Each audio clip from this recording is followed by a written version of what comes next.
De base, le pixel art, ça a été un peu créé entre guillemets parce qu'on avait des tailles d'écran qui étaient très réduites et donc on venait travailler les images pixel par pixel. Aujourd'hui, on a des possibilités beaucoup plus infinies. Par exemple, l'œuvre Linux, je l'ai travaillée avec des tailles de toile qui correspondent pas forcément aux normes de l'époque et aussi avec un choix de couleurs qui est spécialement fait pour être imprimé en CMYN. C'est ça aussi qui est intéressant, c'est de prendre en fait des codes de l'époque et de se les approprier pour justement créer quelque chose de nouveau. Les réseaux sociaux, on a pu voir sa production, son énergie et on a trouvé qu'il était vraiment dans l'air du temps avec quelque chose qui se dégageait de son travail.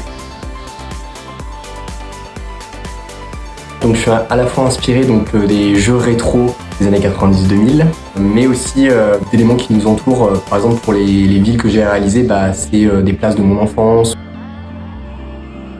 Ça a été un challenge dans le sens où j'ai travaillé un petit peu différemment. J'ai fait un pixel art en isométrie pour pouvoir vraiment mettre les différents éléments du bâtiment en valeur. Le travail sur le numérique et la pixelisation renvoie à la fragmentation et réinterprète les images qu'on peut avoir. Et notamment dans la représentation de l'architecture, on se disait que Cédric avait sans doute les moyens de nous donner une image un petit peu décalée et nouvelle des projets qu'on pouvait réaliser. Alors je dirais oui et non.